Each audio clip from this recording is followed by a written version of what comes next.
Halo, perkenalkan nama saya Lini Lorentika dengan NIM 1902 11 11 17 74, mata kuliah metode pembelajaran kelas B semester 5 dengan program studi pendidikan agama Kristen jurusan Ilmu Pendidikan Kristen, Fakultas Keguruan dan Ilmu Pendidikan Kristen.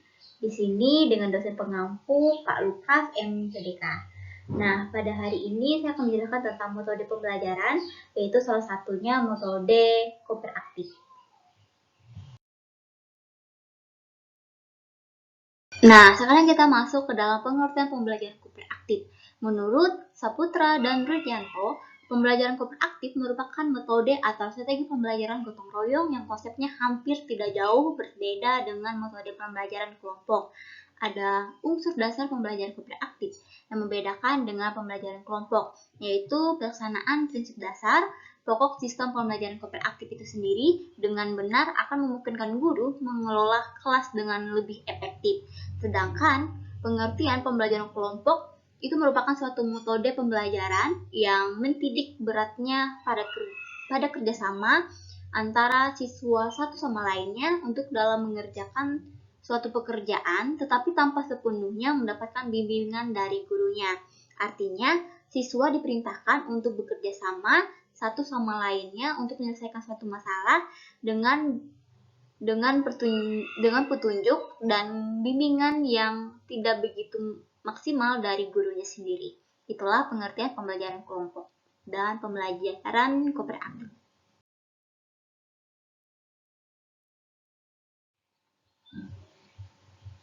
Dan ini adalah salah satu contoh yang saya ambil untuk menggambarkan bagaimana pembelajaran kelompok mungkin ini tidak asing bagi kita karena setiap siswa maupun mahasiswa sering melakukan kerja kelompok bersama teman-temannya.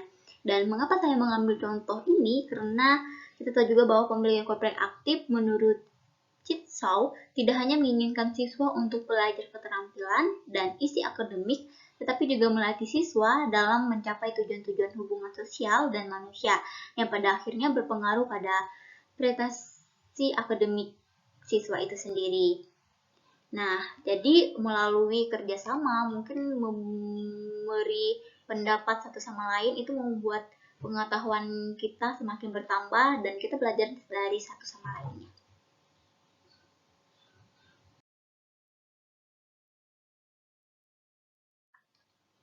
Selanjutnya, mungkin ada pertanyaan, manfaat belajar kelompok dan apa keuntungan yang didapat dari belajar kelompok. Yang pertama, keberhasilan kelompok didasarkan pada penampilan individu sebagai anggota kelompok dalam menciptakan hubungan antar personal yang saling mendukung, saling membantu, dan saling peduli.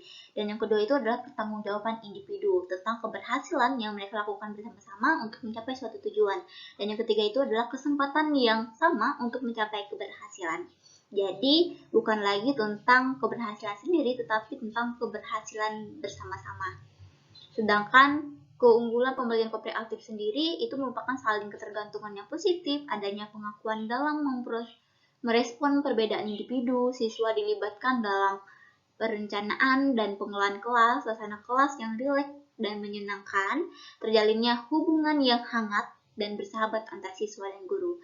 Yang sangat pentingnya lagi adalah memiliki banyak kesempatan untuk menginspirasikan pengalaman emosi yang menyenangkan. Tidak hanya itu juga, hasil akademik dari siswa pun dapat mencakup beragam tujuan sosial, juga memperbaiki prestasi siswa itu sendiri dengan tugas-tugas akademis dan hal yang lainnya.